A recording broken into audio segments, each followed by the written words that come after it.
Welcome back to our Examining the Rules of Sequencing series. I'm Lizzie Lassiter, once again joined by Judith Hanson Lassiter. Hi, Mama. Hi, I'm excited to examine the rules of sequencing.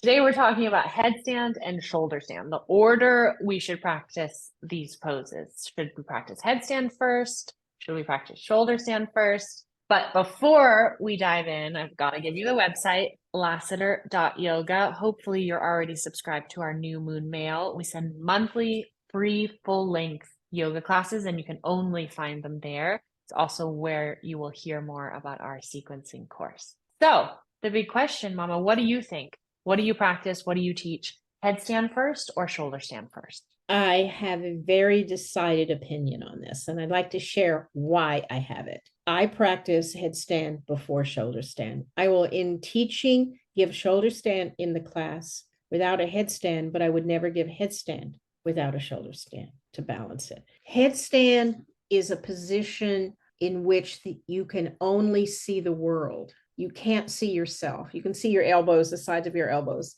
but you can't see yourself. And so therefore it is a more extroverting pose. You're looking out. And I would rather end with an introverted pose, like more introverted, introspective pose, like shoulder stand, where you can only see your own heart. Because our cultures, in the wider cultures in which most of us practice yoga, is overwhelmingly extroverted and needs to cultivate some introspection, some internal connection. So when we do headstand and then we do shoulder stand, when we come down from shoulder stand, there is a natural upwelling of silent presence, and it lends itself very easily to maybe just shavasana there. And that's the imprint I want to leave in my students, that energy and aliveness and awareness does not have to be fast and quick and external. It can be soft and slow and internal. Energy is even. That I want them to leave the class with that even feeling. And I even ask them not to speak until while they're folding their blankets and they leave the class. So that if shoulder stand is near at the end or very near to the end, they leave with that taste in their bodies and nervous systems. One of ease and silence.